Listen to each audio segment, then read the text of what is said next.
Allow me to reintroduce myself. You are now tuning in to the Snap Call Podcast.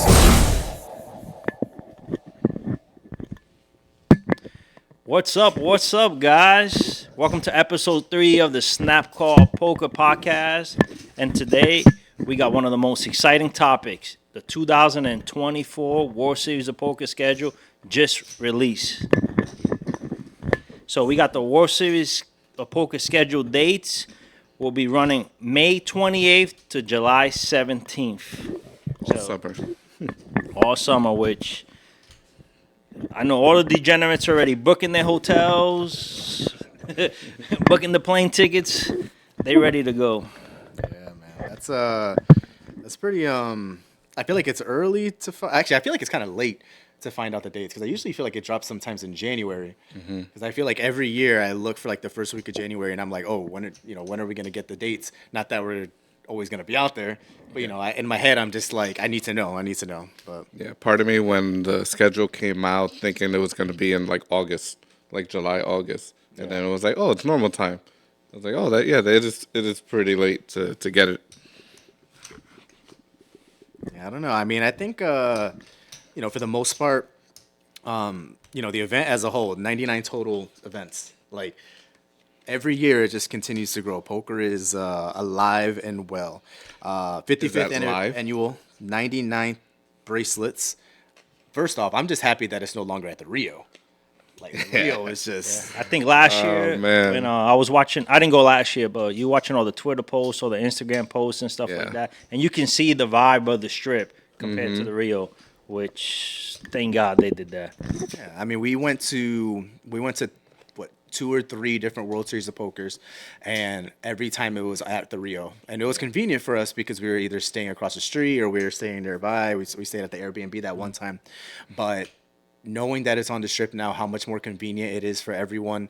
I mean, that's got to be a dream. You can walk to your hotel much easier, and you don't got to be on like essentially this island, out of nowhere. And then the Rio is piece of shit. I mean, the place is just run down. There's literally cats walking around. Yeah. So, but yeah, 2024 schedules dropped.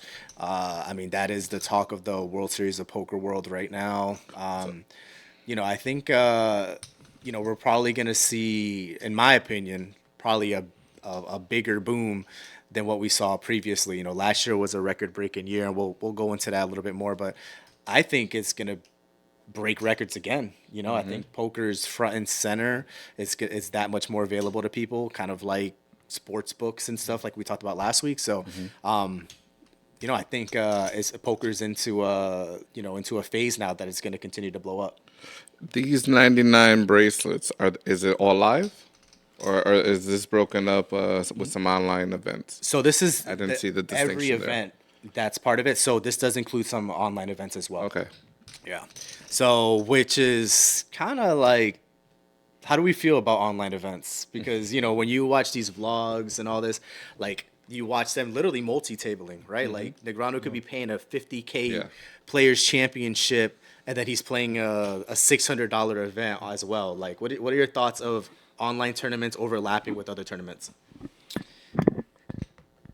I'm not a big fan of online as far as tournament-wise. I just feel like when you play live, it has that feel to it. Like, I'm not saying that online is shady, but it's kind of, you get people with different accounts. You got friends, sharing what kind of cards they got and stuff like that. So, I don't know, man.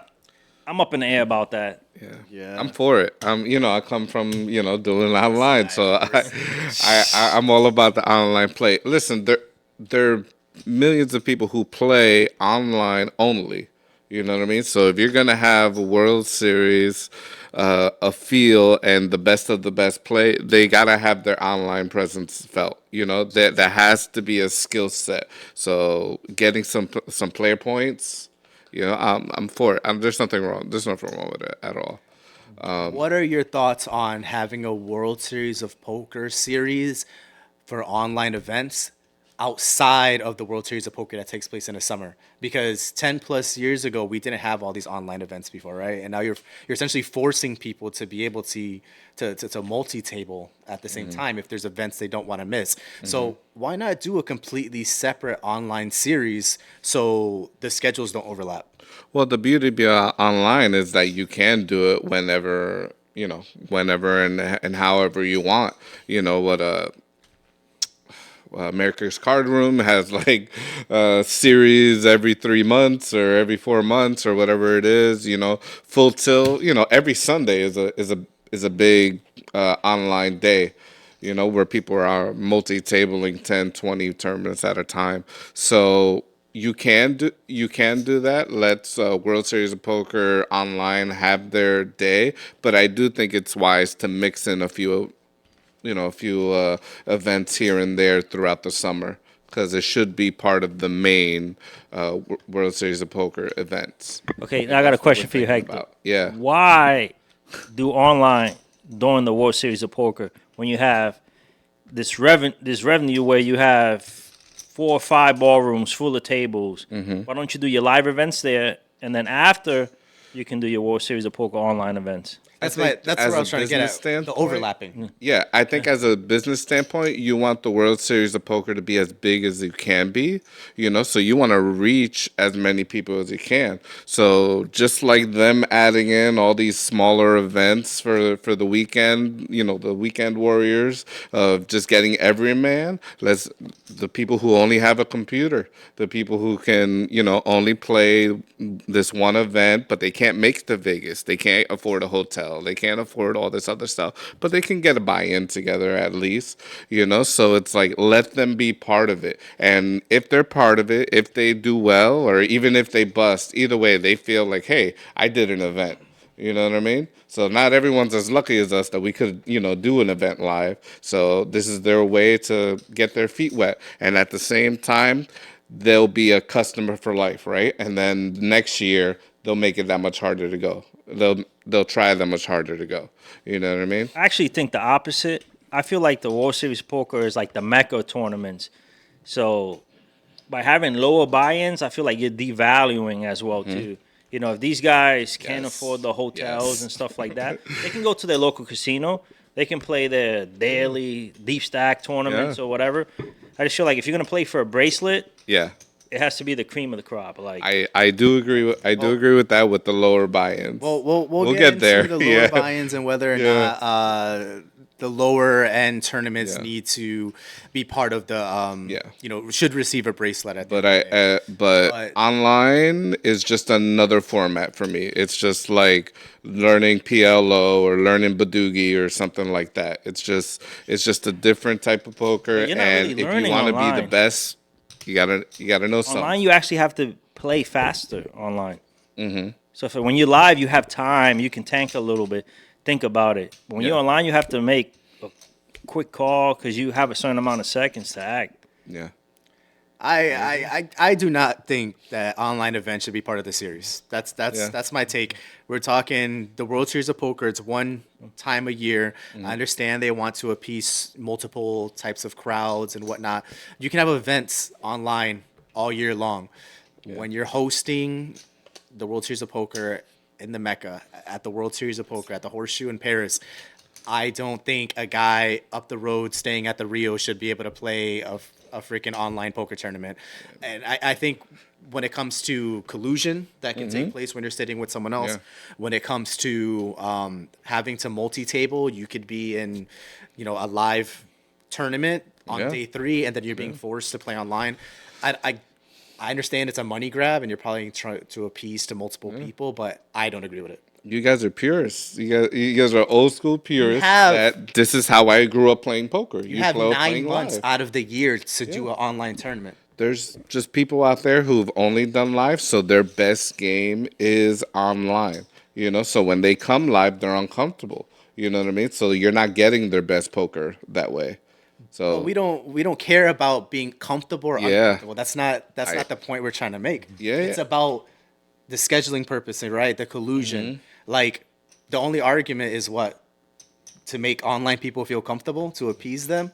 I think it's offering all types of games, all types of formats, appeasing to everyone who plays poker, making it as broad as possible. That's what I think when it's coming to I mean, that it makes part. sense. Don't agree with it, but it makes sense. You know, if you know you have customers out there and that's the only way to reach them, then why? But it's why not the wouldn't only way you? to reach them because Yeah. they're in Nevada playing the World Series of Poker No, because online. you have people that are in Jersey. True. I mean, There's a lot other states around Jersey. To me, that is the best argument. Yeah. Is that someone in another legal state can play it if they can't go to Vegas. That is a legitimate argument. But everything else is just bullcrap to me. Like everything else is just bullcrap. But Yeah. you know, just kind of going back to the growth and whatnot of the tournament itself, right? Mm-hmm. So Ty Tewart, the director of the WSOP, said they're making sure that they have an additional 100 poker tables, meaning 700 total tables will be played between 3 tournament rooms. I know last year, during the main event, they had like 10, 11 people sitting at some of the tables. They had people waiting to sit down. You know, 700 total tables, let's say 9, 10 people per table, anywhere from 6 to 700 additional people can sit down. Obviously, that's going to help. But I think the growth overall is great, and the fact that they're trying to answer those issues. But I don't know. I mean, do you think that's gonna, fix everything that we're seeing that they're having? So, the more tables, the better. You don't have to wait so long to get sit down and feel like alternative or reserve. But with the 700 tables, with the extra 100 tables, are you gonna have extra cashiers, extra kiosks, so these guys are not waiting an hour and a half, 2 hours in line just to get a buy-in? Yeah, exactly. That's an issue too, as well too. So WSOP needs to fix that. I think the fact that the cashier, the cage is open 24 hours is nice.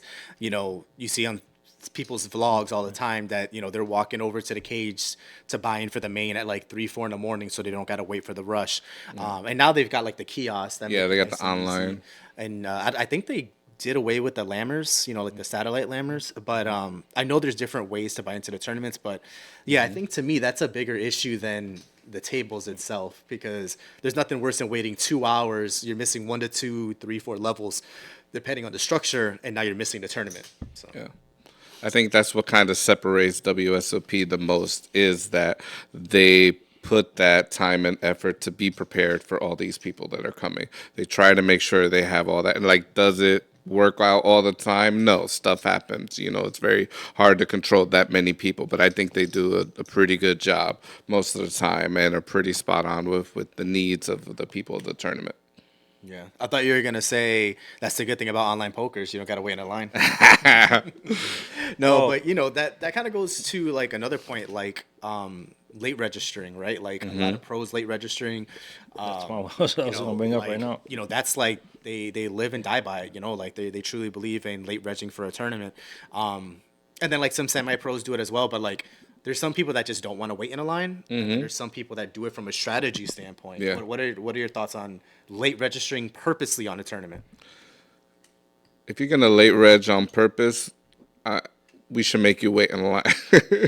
I think it's a great idea. Yeah. You look at the structure of the tournament, and you're like, okay, I don't have to get in at level 1, because at level 6 or 7, I have enough blinds to do some damage. So when you want to late reg and then you have to wait on these hour and a half, 2 hour lines and stuff like that, it's not good. It's not a good look for the World Series of Poker. And you can't take that late reg away from these pros as well too. You can say, go 3 in the morning or go early in the morning and register. No, these guys want to late register, and they should have the right to late register. Can I pre-buy it? Like, I know I'm gonna only spend 3 bullets, so can I just book it now, and then when I lose, go get my new seat? Is that an offering? That's a good question. I don't know if you can. So I remember watching Negrano's vlog last year, the year before, and he did that for a specific tournament. Like he was able to rebuy in advance because I guess the way the structure of the tournament was you're expected to rebuy. Yeah. I don't know if like for a regular tournament that allows rebuys allows you to do that. I think you always have to go back to the quote unquote cage. Yeah. Me personally, I do not like late registering if I can help it. I'm just it's too much of a mental thing for me. I'd rather sit at a table with the dealer and watch the table fill up 20 minutes in advance than miss out on a whole entire level. It's just a mental thing for me. I feel like I'm missing out on hands. I'm missing out on chips. And then I don't like the mental like issue that I have when I sit down and someone to my right already has busted someone and he's got double the amount of starting chips. Like that just gets into my head from a mental side. So I'd rather get there early. I get really nervous. I get butterflies. So like I think I need it just to settle down. But yeah, late registering is not for me unless I absolutely have to. Yeah, no, that's preference, because there's other players who get that feeling by just sitting there for 4 hours playing the 10, 20, 20, 40. You're like, I've been playing 4 hours and I'm kind of tired and I'm up 2,000 chips. You know what I mean? Yeah, I think the same way. I want to be there from level 1. I feel like blinds are low. I can play more hands and I can outplay these players at the table personally. Yeah. I get why these pros late reg. They play a lot of tournaments. It makes sense. But for me, I don't like late registering, but I understand why they do it. I think a lot of it comes from the fact that we're cash game players too, right? So like, early on in the tournaments, you have a lot more big blinds to play with, right? It plays a lot more to a cash game specialist and their skill set. So, we're not having to worry about what are we going to do now that we're down to 10 to 20 bigs. So it plays a lot more to our strengths, I think, versus these pros that can jump in with 20, 25 bigs in a $10,000 tournament and they're completely comfortable. Yeah. Like it's crazy. When I late reg online, there's times I'm late regging as low as 5 buy-ins, and I'm totally fine with that. But if I'm doing it live, I do it so rarely that I want to be there from the beginning. It's like I'm making a day out of it. I got, I'm leaving my family for a couple hours, so I want to play as much poker as possible. Yeah. So I understand. You want to get as much out of your play, and for me, like. We're not these WSOP regs, right, that are going every single year. So, like, if we're going to go out there and we're playing 2 tournaments, 3 tournaments, like, I want to play every single hand possible. Like, I don't want to go sit down with 20 bigs and then I feel like I got to go play cash to make my money back. Like, it's just, I think it's just kind of our backgrounds as well. Yeah. So, new events. Hector, do you want to kind of tackle some of the new events that we're going to cover? Well, we talked about it before that I wanted to bring up were all these low buy-in events that are happening on the weekend, So for me, as a personal person who would like to play, I would love it, right? Because I'm like, hey, $300, I go play the Gladiator or the Colossus for $400. Well, we got the 600 Poker News Deep Stacks Championship. 4th of July, go for $800. So on a personal level, that's awesome. But as a purist, as you guys were talking about, and agreeing with Ice, I don't think they should be bracelet events. You know what I mean? Or if we're having, all right, hold on, let me finish my thought real quick. So if we're gonna have bracelet events for something under $300 bracelet event, sounds crazy to me. I think we should maybe change these bracelets to WWE style. We got the platinum, we got the silver, we got bronze, we got copper, depending on these buy-in levels, and then we could go off of like who's got how many bracelets. But I feel like anything under $1,500 lessens the prestige of a bracelet. I mean, when you can go to Orange City or Daytona and play a higher buy-in, on a Thursday. So what is a WSOP $300 weekend event? So anything below $1,500 to you, regardless of the field size, shouldn't warrant a bracelet. Is what you're saying? Yeah. Okay. Yep. Anything under $1,500 does not deserve a bracelet. I mean that's circuit level. You get a ring. I think even the circuits are higher than that. Yeah.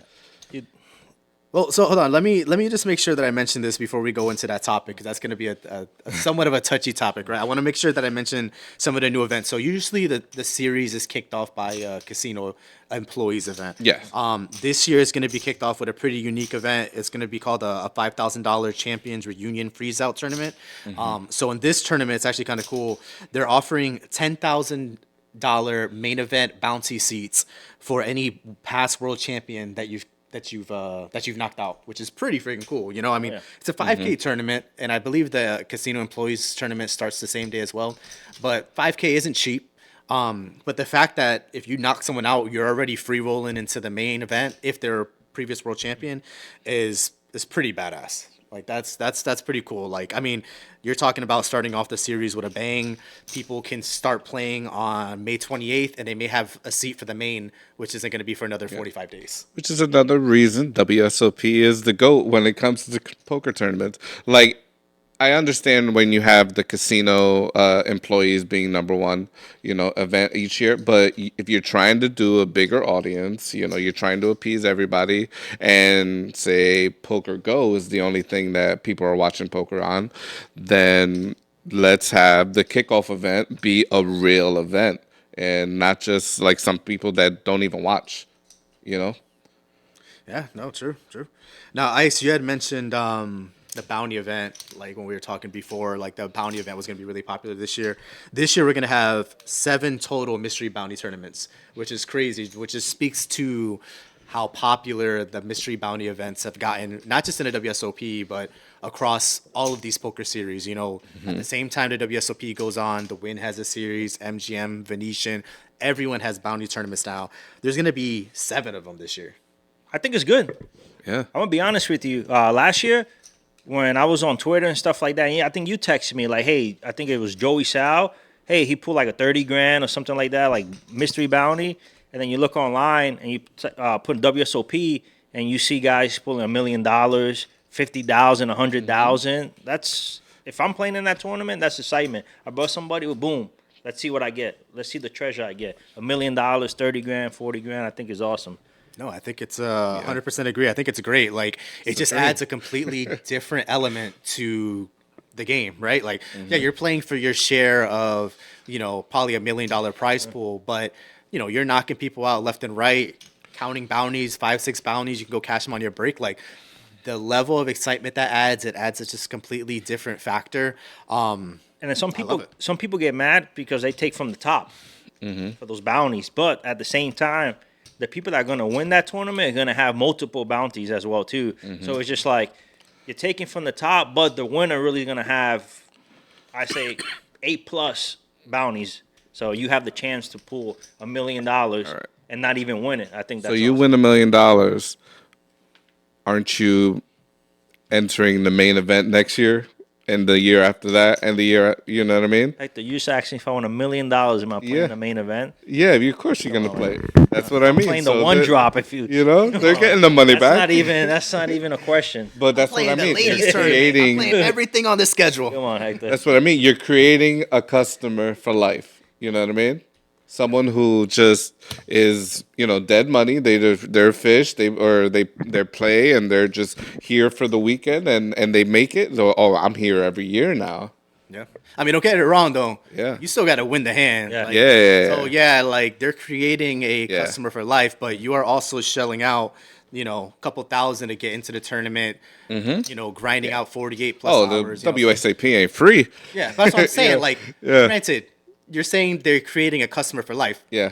I'm also the one that paid for my airline, my hotel, all this. So like, if I'm there to play a $3,000 tournament, I'm probably already a customer for life. Granted, if I win a lot of money, that's a lock in. But the structure of the tournament works in your favor only when you start getting those big bounties. If you find yourself only getting $4,000 or $5,000 bounties left and right, like, yeah, it's nice, but unless you're pulling something big, it may not work in your favor.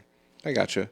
But I think, so at the beginning of, just at the beginning of the summer, everyone's got high hopes and dreams. And by the end of the summer, there's only a few people smiling. This, you guaranteeing more people smiling throughout the summer. So more people are enjoying the WSOP and you're getting more people back. And you're adding 100 tables next year. I'd be interested to see what let's say $1,000 buy-in bounty tournament pays their players out when you take out the bounties, right? Like the actual prize pool versus, a traditional $1,000 buy-in tournament that pays anywhere from 18 to 20% of the entries, right? Yeah. I'd be interested to see how much of the prize pool they take out for bounties, because the entire thing isn't just pulled out for bounties, Yeah. So it makes me wonder what the difference is there. Obviously, it's bounty heavy, right? But it makes me wonder what the what the payouts are actually, how drastic they are, I guess. We play more cash games, and we're a big fan of these bounty tournaments, these mystery bounties. I want to know what the pros think about the new 7 mystery bounty tournaments that they added this year. So I want to see what the pros think of that. See if it's a good idea, or they feel like maybe 1 or 2 are good, but 7 is a little bit too much. Did Degrado play it? Did Negrado play a bounty last year? I'll be honest, I don't remember. I don't remember seeing it in the blog. I think the bounties now. The bounties, I think, definitely, like, for instance, like the championship one that they're kicking off the tournament for, right? Like, those probably appeal to, like, the pro players a little bit more because there's a bounty tied directly to them versus every knockout that you get. I don't think the traditional bounty tournaments appeal to the pro players as much. I don't think they Yeah, I wouldn't think so either. Yeah, I don't think they like those as much. I think they rather play for the bigger payouts in the traditional format. I think the bounty tournaments are more exciting for the novice, the beginners, the semi-pros versus these. But I wouldn't be surprised if WSOP is maybe paying their buy-in a little bit so that they're in it. Yeah.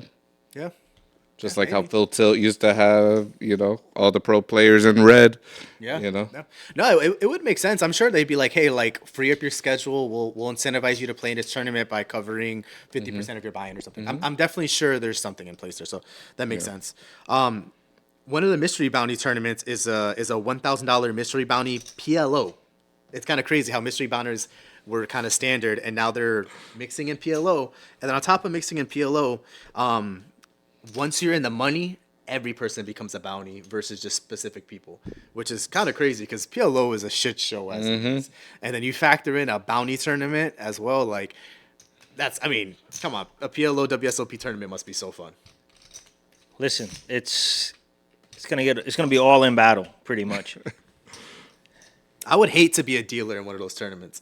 I would hate to be it. Can you imagine? All right, you're gonna set up like 4 or 5 different side pots every hand. Like, no. Yeah, I can't. do it. I can't do it. Like I have to hit a hard 8 to be in that type of tournament because I know I am giving money away buying into that. In those tournaments that have so much variance, like a mystery PLO tournament, like it would. Unless my schedule didn't allow for anything else, it'd be hard pressed with a tight budget and tight bankroll to roll into one of those. I would sit there and see variance my alone is chips scary. go away and be like, "Yo, whoa! I had a full house." You're like, "Yeah, no, he had a higher full house." Got a bigger. You have mentioned you would hate to be a dealer. With the WSOP bringing 100 tables in, they need more dealers. I feel They're like always short dealers already. correct, and I feel like the quality of dealers are bad as well too at the World Series of Poker. seen it. So it's just like you get a mystery bounty PLO, you got to put your best dealers on, and it sucks because if it falls in the same event as your high rollers, you got to pick and choose. So I remember sitting down with Gufu at a cash game in the very first WSOP we went to before we actually did an event, and multiple people were yelling at the dealer for getting the hands wrong, and she was just like, "I've just learned. I deal tournaments. I just learned how to deal cash. Like, they literally roll out there for the summer to learn. Like, they got to put their top tier dealers if they're going to be doing a PLO tournament. Be nice to your dealers, people. Yeah, be nice to your dealers. So we got a sleeper event of the year. It's going to be event number 41, which is a $1,500 mixed no limit PLO double board bomb pot tournament. Say that for 3 times fast. Jesus, that is a handful to say. Hey, listen. For those gamblers that will spend $1,000 on slots, $1,500 on one hand and blackjack, this is pretty much what you're going to do. So double board bomb pot. It's going to be Action City. mixed game already is fun, right? You know, you play around a PLO, you play around a low limit, then you factor in a double board bomb pot. Like that's insane. So let's talk real quick, right? Like Let's go play slots. yeah. So let's talk real quick, period, right? Like the swings you'd face in that event alone, right?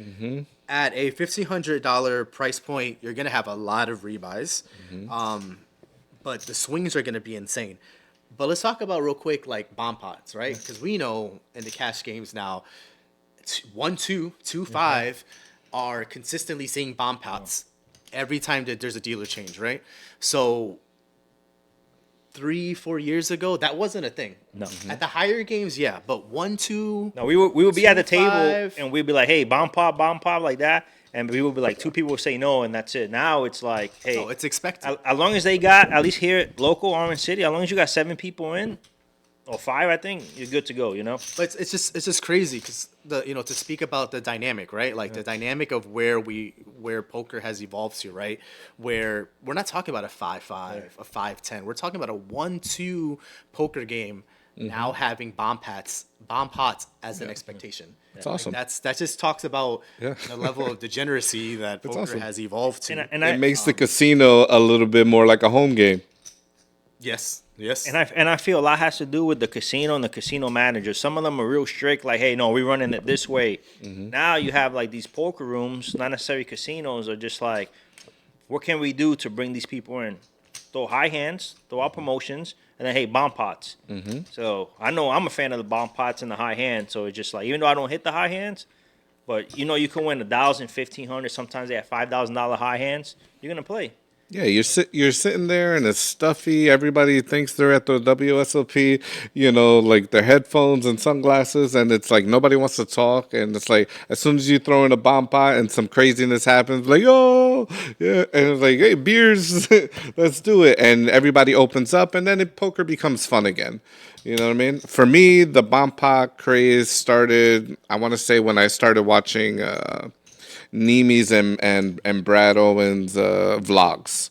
Like I saw them doing it more, and I think Trooper was another one that he would do it on his weekly games in Vegas, and then they just started doing it when they started traveling and doing games, and it just became more and more popular. I don't know if they're the ones that really did it like that, but that's when I first saw it, and then next thing you know, we start seeing it in our place.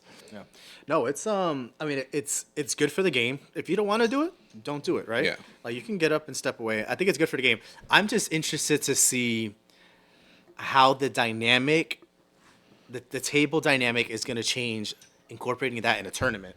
Because it's one thing to avoid the swings in a tournament. You're going to face swings all day long. But then when you're talking double bomb pot boards in a tournament, like granted, yeah, you could you could just pay and you could fold, but especially in a PLO hand, and you have 2 boards. Yeah. Again, don't want to be a dealer in one of those. Oh, it's going to be a disaster. Okay, you got the top, and you split the bottom, and it's just like you got the top, the bottom's being split 3 ways. Well, what are the odds for the aces? Just you go from 80% to what, like 36, 37? You know what I mean? I don't even know. I just made that up. I have no idea. And that's the thing, right? Because in a tournament, everyone's going to be required to do it, right? You can't just sit out. So when it's time for a bomb pot in a tournament, every single person is going to be required to put in. That's going to be crazy when you have a hand like aces. You're literally probably, unless the board is just as wet as can be, you have to push the table and just probably push on the flops, because what else are you gonna do? Fold aces? Like I don't know. Like, and that's what I mean. Like the table dynamics. And they get taken out by the guy who has 4-7. Like Christian. And hit a full house. I'll never forget that, man. Christian. Oh man. Christian said, "Listen, you bringing can up nastiness." I got you $100. So back on the lower buy-in tournaments, should the lower buy-in tournaments deserve a bracelet? I'm gonna let them give their piece because I know I disagree. Hector gave his piece and he said, "I said they don't deserve a bracelet." That's not what I think. I feel like the lower buy-in tournaments with these fields of 1,000, 2,000, 3,000, 4,000, 5,000 plus people deserve a bracelet. And the reason I'm telling you is just $300 tournaments, for example. I go in, I buy, I bust, I boom, I rebuy. there's so much entrance, so much swings, and just a crapshoot. It's hard enough to even get to the final table or 4,000 or 5,000 people. I think you deserve a bracelet. And once it gets, I think the WSOP should do, if you win an event past 3,000, 4,000 entrants, maybe that gold bracelet should have some platinum diamonds in it or something like that. Just make it a little bit different. Because personally, that's one of the hardest tournaments to win, when you have 4,000 or 5,000 people in the tournament. You want to rebuttal that, or are you ready for my point? Go ahead. I want to think about this a little bit more. What camera am I on? What camera am I on? Let's go here. All right. I don't care if it's a $250 tournament, $300 tournament, $400 tournament. If you are finding yourself navigating through a field of 4, 5, 20,000 players, you 100% deserve a trophy, a bracelet, whatever. 100% a bracelet. 100%. It is harder, and Negrano will say it all the time, all these big pros, it is harder to navigate through the swings of these giants, these mega tournaments, these monster tournaments, than a $50,000 Players Championship that has 50 people. Granted, the level of play is higher, but you're not going to nearly face the swings that you face on these 20,000 field tournaments, right? If you're going to Vegas to play in one of these tournaments and you can navigate your way through, you should absolutely get a bracelet, because you're not playing a tournament like that anywhere else throughout the year, online or in person. They don't field tournaments that large anywhere throughout the year. So if you're coming to Vegas to do it, you damn well better get a bracelet for those efforts. All right. Online does that every Sunday, but we'll put that to the side. Online does not do 5,000 to 20,000. I disagree. I disagree. 20,000 people no. fields? Nah, 20,000. Like 3 to 5. I remember 3 to 5 consistently. $5 tournament maybe, but No, in the hundreds. All right, so I think the tiered bracelets is what I favor. So there is skill involved, but it's still, as you guys said multiple times, a crapshoot to get to there. No. Once you get, I never said it was a crapshoot. I said there's a lot of variance you got to go Yeah. through. Crapshoot is different. Yeah, there's too.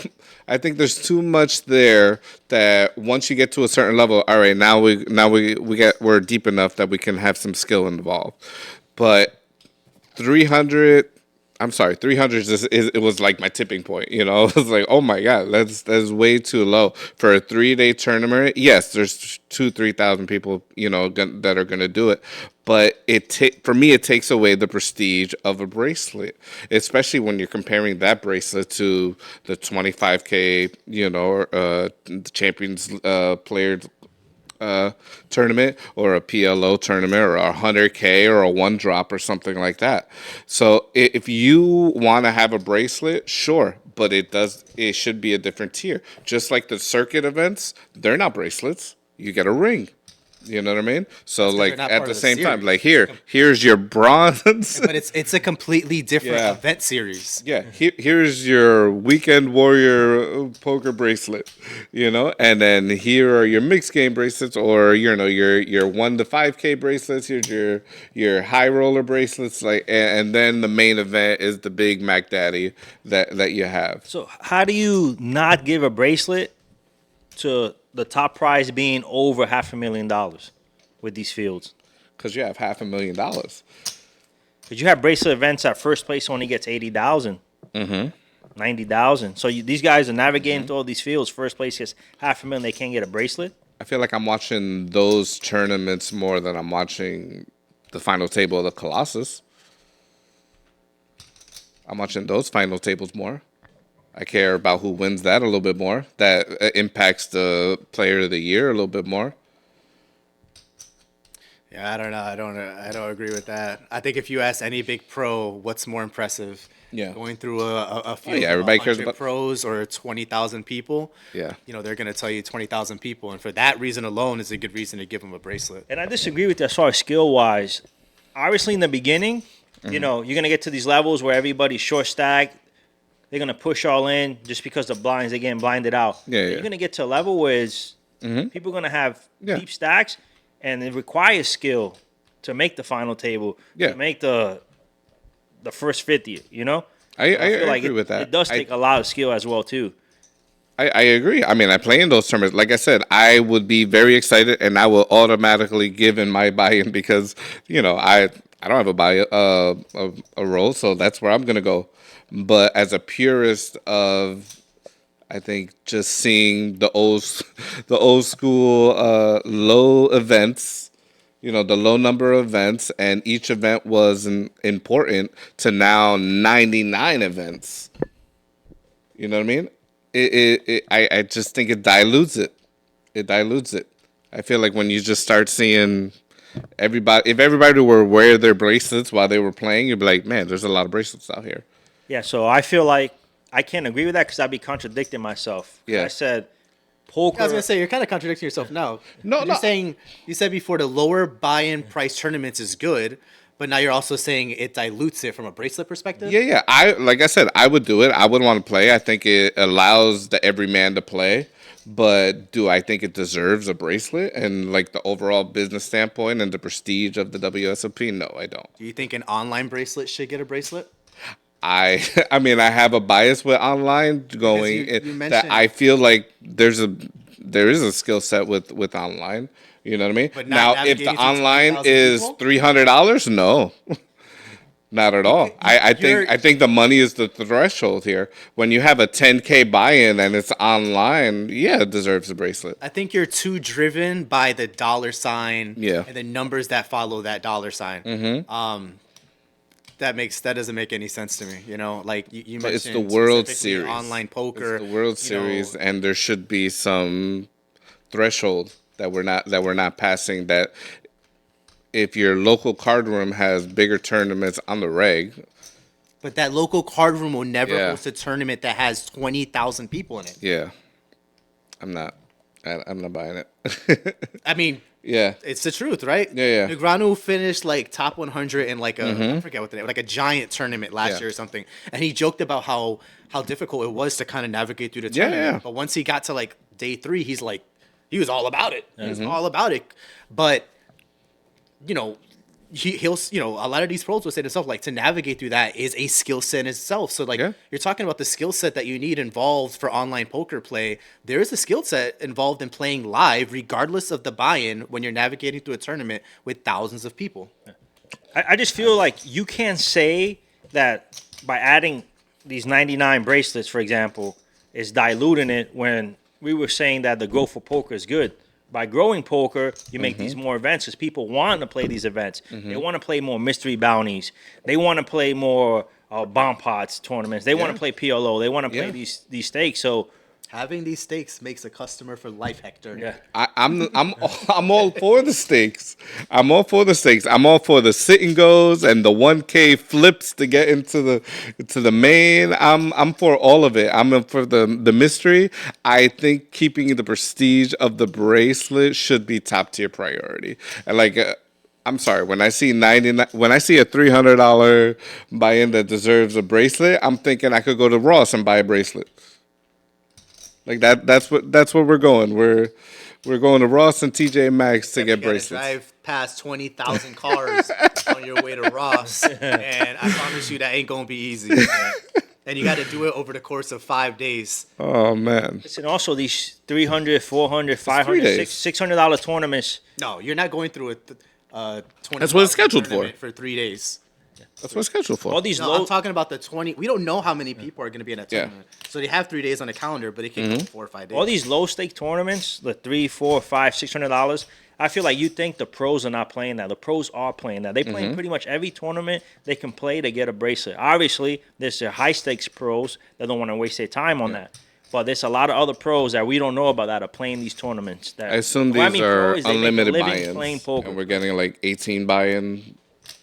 Yeah, I mean, they're definitely. That I enjoy seeing on These aren't blogs. freeze outs. Yeah, these Yeah. are tournaments that people are rebuying left and right, and they strategically schedule these tournaments to make sure that they're not over like the Millie Maker or the main event, so that like people can continue to rebuy, knowing it's gonna take place over the course of multiple days.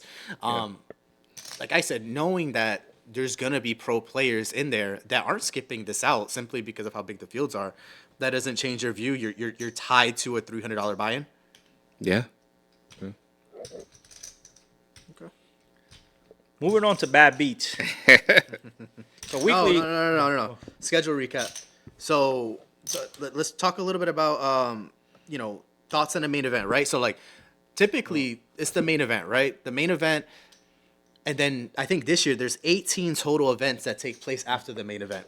In my opinion, and this is never the case, the main event should be the last tournament of the year. Now I know from like a dollar perspective, it makes more sense to have more tournaments after because then people will stick around. But like, what are your thoughts on the main event not being the last event, and should it be the last event? I know every year they do the closer event. Honestly, they can eliminate that shit.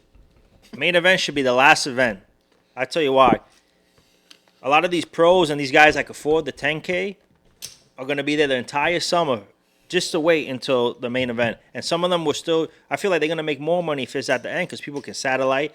People can try to win these tournaments in order to buy into the main event. So I feel like it should be the last one just because it's the prestige. It's the way to close out the World Series of Poker. Hey, the World Series of Poker is going to end with the main event that's there on ESPN or PokerGo or wherever's there Yeah. now. As a customer, that's what I want to see. I want to see the main event be the ending product. Like don't WWE me and say, hey, we got 4 main events tonight. You know what I mean? It's like, no, the last one is the main event. It's just that. But I understand on the business side that after day 3, like or your late reg is closed, everybody that's getting kicked out wants to get into something else. They want to get even. They want to play while their buddy is still in the main or something.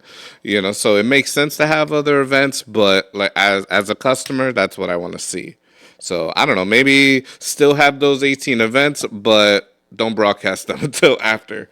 Yeah, no, I agree with you guys. I think it should be the main event as the last event of the series, no matter what, for multiple reasons. One of the big reasons is when the main event is over, they're breaking down some of the rooms already, but they're still hosting tournaments, which I think is corny and not a good look. Yeah. So I think it's bad when you're breaking down one of the poker rooms in Paris, but yet you've got a closer event taking place right next door. I think it should end with the WSOP main event, and then the series should be over. Now, I'm sure a lot of it has to, we know a lot of it has to do with the money, right? Yeah. If people are in town for a couple more days, heck, throw some more events out there. And I'm sure a lot of the fact that you have the Venetian, Win, and all these other poker rooms, Golden Nugget, all these other poker rooms hosting their own series as well. They want to make sure at the very least they're running their tournaments to the day they run their tournaments, if not longer. So at the end of the day, though, if you ask any poker player what tournament do they want to win at the end of the day, they want to win the WSOP main event. And when you're talking in its 55th year, why that's not the last event to close out the series, that's a little confusing for me. But Or maybe still run those events, but just don't televise them. They're not officially part of the series. You know what I mean? Like you're offering customers something. You know what I mean? But it's like the main event is the main event. yeah, absolutely. So 2023 was a record-breaking year, right? From just total number of buy-ins across all the events, but specifically the main event. Last year they had 10,043 total entrants, right? Now poker is probably bigger than it's ever been, whether it's going through different satellites, going through GG Poker. There's a lot of different ways to get into the main event, right? More than ever before. Is your expectation that the main event is going to break last year's record? No, I don't think it's going to break last year's record. I feel like last year, like you said, was a record-breaking year. And to duplicate, even though poker's growing, I feel like that's asking for too much. I feel like they're going to fall short of the record. Fall short? What do you think? They'll probably hit it this year. Probably around, I want to say around the same amount. Yeah, I don't know. I'm thinking of the economy. I'm thinking of all this stuff, and I'm like, I think we're probably right around the same amount. I think it's good that they added those 100, and let's be prepared. But I don't know if we're gonna get a big drive. Yeah. My prediction is I think it's gonna come close to, if not break it, but I don't think it's gonna like shatter the record by any means. I just think it's so much more readily available than it was before. I mean, you've got Carl Anthony Towns. He's a freaking poker ambassador for like some global poker website or something. It's very much like all these sports books partnering with athletes and celebrities now. So they're trying to get poker out to the masses. I think we're gonna break the main event. I don't think it's gonna shatter it, but I do think we're gonna break it at the end of the day. But regardless, it's a good step, right? Like we're not going to see 7 or 8,000 entries. We'll probably see at least 9,500. Anything beyond that is a good thing. The other reason I think is Vegas. Vegas is so hot right now from sports, obviously gambling and just as a destination in general. It just gives another people a reason to go out to Vegas and take place. I think a lot more big athletes are going to be taking part of it. You have all the athletes that are in Vegas now, the Raiders and all those guys. So I could definitely see the main event record being broken, for a consecutive year. I just don't see like a earth-shattering record. I enjoy seeing the uptick, though. You know what I mean? I felt like for years, like poker was getting older. Like we had the moneymaker boom, and all these people came in, and then all of a sudden, the 21-year-olds that were playing are now 25, 28, and you don't have any new blood coming in. And I feel like now you're getting it. Yeah. No, absolutely. So switching up gear, bad beat. So Bad Beats Weekly, we're asking our viewers to dive into some of the infamous bad beats they have witnessed all this week. And this week, our buddy Adam from Instagram shared some nastiness. This is pretty good. So Friday night, drunk guy shoved all in blind, 1-3 game, $400 stack. He shoved 3 or 4 times prior to that, took down 100 or so. So 5th time he shoves, $500 stack. Guy calls with 2 red aces. Drunk guy looks at his cards. King Jack, suited. Flop comes out, ace, 8-8. So the guy with 2 aces flopped the bowl. Turn is a 10 of spade. River the queen. No lie, the table went wild. The guy basically got a royal flush. The bad beat was only aces full of 10s or better to win 80K. What do you guys feel about that hand? I'm just heartbroken for the guy insane. that had a flopped boat. Yep. Not only were his aces cracked, he flopped the boat. He ended up losing runner for what sounds like a decent sized pot. And then on top of that, he gets no share of the bad beat because he needed aces full of 10s or better. He is 1 card away. Oh, you just need one of those 8s to be a 10. Isn't that just the spice of life? You're always just 1 card away from craziness, and now you got to deal with this nastiness.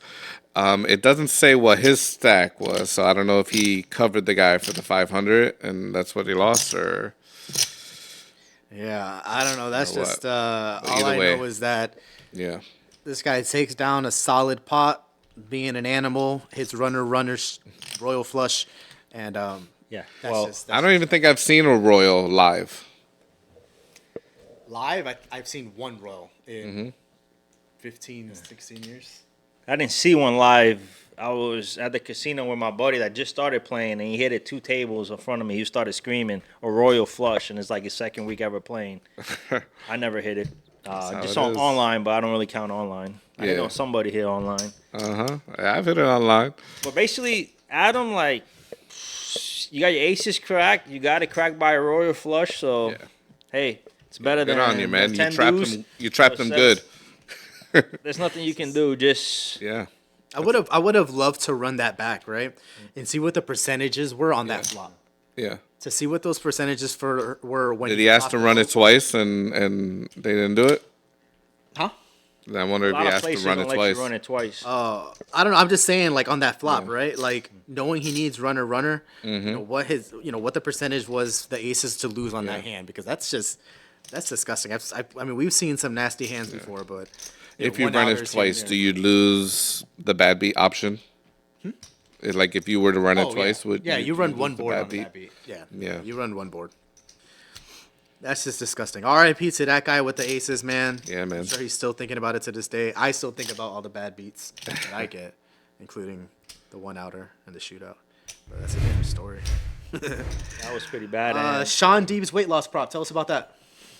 So Shaun Deeb and Bill Perkins, they had a bet to lose to get to 17% body fat, which I believe was like half of his body fat at the time. And Shaun Deeb was doing pretty good, so Bill Perkins offered to buy him out early. So I think he paid about $800K off of that $1 million. Shout out to Bill Perkins because I feel like he's doing God's work, making poker players healthier, one person at a time. Like Shaun Deeb is a monster, man. He's always up there. He's the nemesis of Negreanu for Player of the Year, and I'm very excited to see him this year being healthy. Like how much sharper is his mind going to be? How much in the tank can he be? How much just ready to go the distance? Seeing a healthy Shaun Deeb at the final table. I think he's going to be unstoppable. Count him for three bracelets. 3 bracelets. I like it.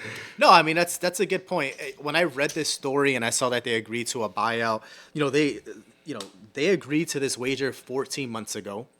It's been 11 months now, and we're only 3 months away from the end game, right? Mm-hmm. Basically at the start of the WSOP and Bill Perkins gave in. He obviously felt like Shaun Deeb was going to get there.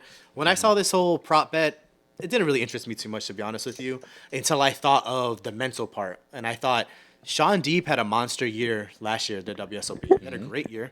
I really would like to see what his game looks like this coming year, like you said, with that weight loss. Is his mind sharper, et cetera, et cetera. I'd like to see how that affects him from that point of view. And, does that help him from like a longevity standpoint? Because he's already playing a ton of events. Yeah. Right? But is he going to be making that many more deeper runs? I don't know. Jamie Staple got healthier. He ended up losing all that weight. I saw a picture of Mercier looking like he's been working out. Like he lives in a home now. He has running water these days. Yeah. I feel like Bill Perkins, that's great. Lived up to the bet because some people don't pay their bets. Mm-hmm. But personally, I don't really care. It's like a bet between two buddies and stuff like that. So obviously, it's two pro poker players. Yeah.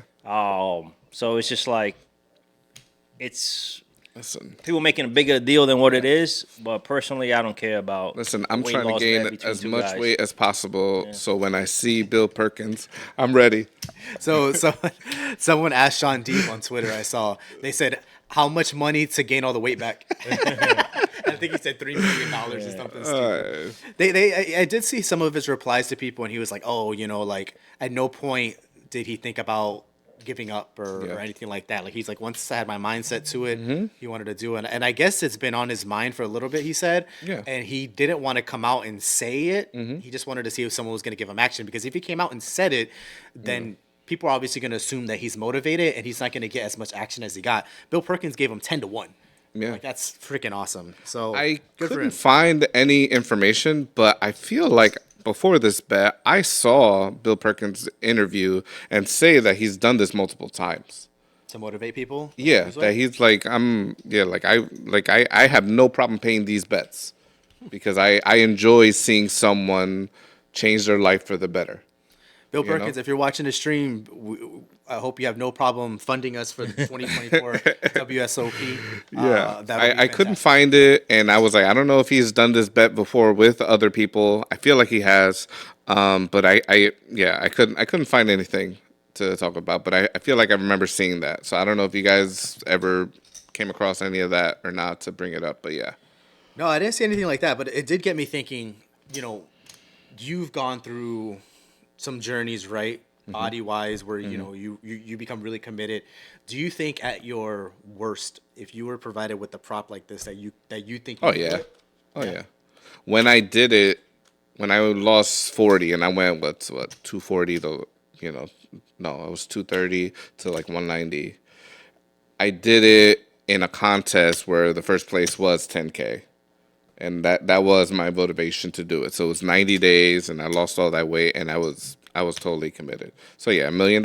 Yeah, no way I'm messing that up. Did you win the 10,000? No, not at all. It went. It was a body transformation thing, and I thought losing all the weight would be the thing. And then when I saw the winner, they were someone who was like already jacked. and got more jacked. You know, and they gained like 40 pounds of muscle. You know, so they were, you know. That's interesting. I mean, I like prop bets in general. Yeah. You know, whether it's but even when you lose, you still win. You know. yeah, like I think they're fun. Like last longers, especially like in tournaments, I think are fun. I mean, Ice, what are your thoughts on prop bets in poker? Whether it's last longers, it's almost kind of like the whole bounty thing, right? Like it just spices up the tournament. Oh, I love it. Prop bets, I love it. As long as it's poker related. Not like, hey, prop bet, hey, if you lose 10 pounds in 2 weeks, I don't really care about that. But prop bets who can last long and stuff like that, that's awesome. Because then it forces the player playing to outbeat the person he made the prop bet with as well, too. So I feel like it's awesome. So you had no interest in those old school, what was like live in the bathroom for a year or get the breast implants? Like those Mr. Beast prop bets where it's like go live in a room with no light for 3 months and you win $1 million. Like, I'll just come out like a psychotic, but I'll be $1 million richer. Like, nah, I'm not interested in that. I like I said, I like the poker prop bets. As long as it incentivizes someone to do better in a tournament and it motivates you that much more, I'm all about it. Yeah, we always have our last longers that don't get paid out. Yeah. Yep. Still waiting. But we have dollars from you. So it got me thinking, right? Like the prop bets and the last longers and whatnot. Back in 2018, 2019, I forget. We did our own fantasy drafts for the WSOP. Right, so we know that there's a big one that's like $100,000, whatever it is, that these big poker pros do, and they have a very strict 25K buy-in, scoring regimen that's in place. Are we gonna do it this year? I'm down. I mean, it gets paid out. Yeah, if it gets paid out, right? If it gets paid out, it definitely needs to be put into escrow. The buy-ins need to be put into escrow. But no, I think it was fun, right? Listen, I found myself watching poker players that I would not have consistently watched on a regular basis, right? We're talking about like the people, poker players like Ben Yu, for instance, right? One of the top poker players in the world, right? But I'm not going out of my way to see how Ben Yu's tournament series is going. I was doing that when he was on the team. Yeah. So it's very much like fantasy football or something where you find yourself tuning in that much more, and I think it would make good content for the stream as well. We can even do the draft live. The live draft here, and we could do a live draft here for the first half of the stream. I would do it, but personally, I don't like the fact that I can't control if the guy's going to play the tournament or not. Yeah. That's the only thing that pisses me off. You draft somebody and it's just like, I'm not going to fucking do this. We never I think I picked Jamie Staples one year. He didn't even play the whole summer. So. We never know how many events someone's going to play, right? That's why you got to make sure you grab, a Negranu. Or Helmuth, you gotta Sheet, grab like a Helmuth. Deeb. You gotta grab a Josh Aria, a Shaun Deeb. People that are gonna play volume, right? Like that's like your number one pick. Volume at the end of the day. And then, when you think from high rollers, which also give a ton of points for like player of the year and stuff, like that's when you get like your Jason Coons, your Phil Ivies, your Fedors if he plays, those guys. So no, I think it would be cool. I think we should do it. Something to kind of put on the calendar for a couple of months out, especially when we have a better idea as to how many events people are going to play. Yeah. Cool. And something returns today. Ice, you want to let them know? High Stakes Poker Season 12 airs today. Airs at 8 o'clock Eastern Time. So I'm excited on my drive home to watch that. I've been watching that since it first aired. I love the show. I feel like some seasons they don't have the right personalities on the show. Kind of like dry, and these guys like, I don't know, like really don't gamble as much as other players. Also, I noticed as well too, if you look at some of these buy-ins that these guys are buying with, they're not buying with the same amount they used to buy in with. So I feel like they taken away from High Stakes as well too. Yeah. I feel like High Stakes, personally, that show $250,000 minimum you need to sit on the table with. Don't sit with 100K. I know 100K is a lot of money. Yeah. But you can do other streams and stuff like that. High stakes, $250,000 or more. What do you guys think? This started in 06. Why do I feel like I used to watch it and it was in the 90s? Yeah, yeah. Like the video was just so grainy and lowbrow, Like I was like, they were not It was the HD at golden all. nugget. Well, we do have a video, and we'll play it in just a second here. But we do have a video. It's a hand where Negreanu and Doyle got tangled up from the very first season in 2006. So we'll play that in a second. But like, yeah, 2006 going on its 12th season. We're talking the best of the best, right? The best of the best. Yeah. If you're not watching Full Tilt Poker back in the day, you're probably watching high stakes poker. The top poker players in the world. There were even episodes where they had these billionaire businessmen on there sometimes. So definitely, kind of a legendary show from that standpoint. We understand from a poker standpoint, right? Like these are some of the best players in the world. But did you ever watch high stakes poker and think to yourself, like, I can use this as study material, right? Because when people see it, they're like, oh, they're playing for heaps, hundreds of thousands of dollars. Do you think you can watch that as study material and kind of translate that into your game? Yes. Anytime you have these top pros playing, you can always use the content they put out, the hands they put out as study material. Because maybe they're not playing the best hands, but they are outplaying other players as well, too. So I feel like instant is Tom Dwan. Tom Dwan's the type of guy that the hands he plays and the range he has, if you're watching him, you're trying to develop your game. Like, listen, I'm trying to be unpredictable like Tom, I want to play 5-6 like I'm playing aces, And I feel like Tom Dwan in that show proved that you don't know, you can't put him on a hand. There's some guys like Phil Hellmuth that you're always going to put him on a hand when he bets.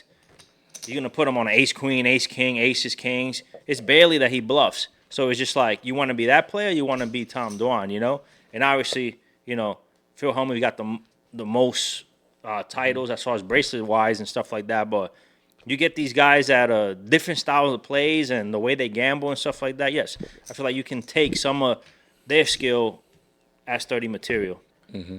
Yeah, no, I 100% agree. I mean, I think at the end of the day, the chip stacks don't mean a thing, right? It's all relative, whether they're paying with $100,000 or $1,000. At the end of the day, it's the gameplay is what you can take from it.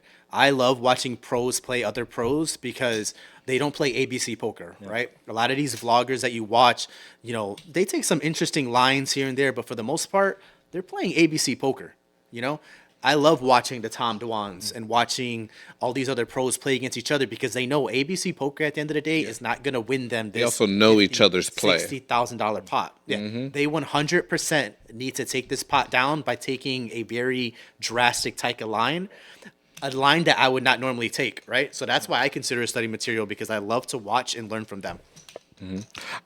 I don't know if I consider like study material. I consider it entertainment. Like I'm watching it just to watch it, but through osmosis, I will catch myself doing it in our poker nights, or if I'm at Orange and I just feel like, hey, I remember this, I could do this, you know what I mean? And it just kind of happens, but I'm not sitting there like taking notes like, oh yeah, this is I'm gonna try this out. But if the opportunity presents itself, because poker is also very individualistic and it's like, hey, that. What worked, what Tom Dwan did with this person is not going to work with this person. But tonight, let's try it out. Let's have some fun. Because at the end of the day, that's why I'm playing poker is for enjoyment, right? And win. Absolutely. Well, before we wrap up this stream, let's play that video really quick. This is the video of very first season of High Stakes Poker, Doyle Brunson versus Daniel Negreanu. We move to the next hand, and would you look at this? Brunson catches a couple aces. And this time I'm sure he's going to be raising here. I think so. All right, Pete. Yes, he does. $3,000. And now Daniel Negreanu's got the eights, and he calls. But Doyle Brunson's got the tools for those eights. This time he doesn't have ace-king. He's got the bullets. I can check, I guess. Please, another die. Please. Check's good. Wow, look at this. The flop comes king 8-3, and Doyle is going to need a toolbox now. He's going to need an ace or running clubs to win this hand, and Doyle is in big trouble because that's a very deceptive flop. And he just bet $7,000 into Daniel's set of eights. Plus 20. And Negreanu raises to $27,000. 20 grand more for Doyle to call. Now, Doyle realizes he might be beat. It's possible. But he probably thinks he has the best hand. There's all sorts of hands that Daniel could have. He could have a king of clubs with another club. And Doyle's probably going to raise here.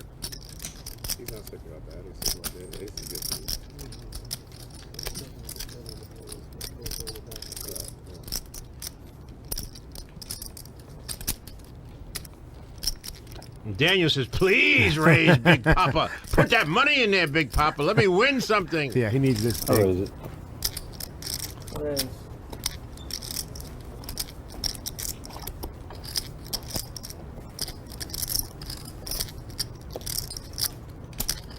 You going all in? Please? Yeah. 145.7. 145.7? Yeah. I call. Okay. Daniel says, I call. If you have 3 kings, I'm going through the roof. And now the players show their cards. And Doyle is going to need an ace or 2 clubs. And now he's down to the ace. Needs an ace on the river. Finally won. And Daniel takes all of Doyle's First money big pot I away. won. And if he wins like 3-4 more pots like that, he'll probably be even. Yeah. I was trying to freeze the ball. So no real hand breakdown needed there. It's just a matter of aces running into a set of 8s on the flop. In retrospect, I kind of wish I picked a different hand. R.I.P. Doyle, just showing Doyle's aces get absolutely demolished by a set of 8s by Daniel. But yeah, I do have a memory of Doyle. You probably have the same memory of Doyle. When he tried to run us over in his it was a scooter or wheelchair, whatever, bro. at the Bellagio. Yep. Me and Ice were sitting outside of the Bellagio. I think we were just on the list or something to get into a cash game, and we see Doyle kind of riding from Bobby's room all the way down. And I know deep down both of us wanted to stop him and say something, but you could tell he wasn't having it. I don't know if he was going for a bathroom break. He just lost $100,000. I don't know the case, but he put that shit into freaking 5th gear. Blew right past us, almost hitting us and knocking us over in the process. Definitely a good time. It's a good memory of Doyle to have, but R.I.P. Doyle for sure. Yeah. I mean, we couldn't see the video, but was that a pre-beard, pre-hair plugs, Daniel? Yeah, Well, that's highlights in the ground. highlights Daniel. Highlights Daniel with the goatee. Yeah. Daniel is like a reverse Kobe, like Yeah, the 8 and 24, like before the beard, after the beard. That's highlights Daniel with the goatee, and he always had like a dress-up shirt, like he was about to go to the club right after. Right. It's aggressive Negrano. I like season 1 and season 2 Negrano on high stakes. That was definitely a different Negrano. That was a very loose, forward-thinking Negrano. I remember I was reading something yesterday. That was small ball. Poker, Yeah, he was Champions League small ball at that time. He was the biggest buy-in for the high stakes poker for like season 1, like in terms of like he bought it for $1 million one time. He didn't play no games. But it is cool to see where high stakes poker is going now. I know this past season we had season 11 we had Berkey on there, we had Nick Airball on there, so cool to see some new blood getting pushed into there. Obviously Nick Airball is really big on a lot of the streams that are played throughout the week, so love to see Premiere tonight. A lot of poker players continue to come out. Yep, it came on a little bit ago, so that'll be definitely something for us to take a peek at. And once again, we recap for next week. High stakes poker, please stick to high stakes buy-in. I know this 100K is a lot of money. 300 buy-in. High stakes, you need $300 buy-in. You need to bring up the buy-in. The base, and I could be wrong, is going to be 500,000. I could be completely wrong, but I want to say I thought I saw something that said 500,000. So we'll see. I got to look at one of the seasons. Amount for a previous season. I believe one of the seasons they were people buying in for 100K. I think that's Matt Berkeley's, or it could be No Gamble, No Future. I could have them mixed up on the seasons, but I felt like I saw a few seasons in high stakes where people were buying in for the minimum compared to a lot of people. Because I saw 100K stacks, and then I saw 800,000, 900,000, 600,000 stacks. So it's just like, I would like to see minimum 500 or 250 and above, Absolutely. Especially for high stakes. Well, that'll be something to talk about for next week's episode. We'll recap the episode. We'll kind of see where who had the biggest winnings for the episode. Any hands that stick out to us. But other than that, I think that's us for today. We'll be live next Monday at 9 p.m. Same place, YouTube, Kick, Twitch. And this episode will be up on Spotify as well tomorrow. Other than that, we'll see you guys then. And submit your bad beat stories. Yes. Submit your bad beats every Friday. You'll be featured in our next episode. Peace out. See you next week.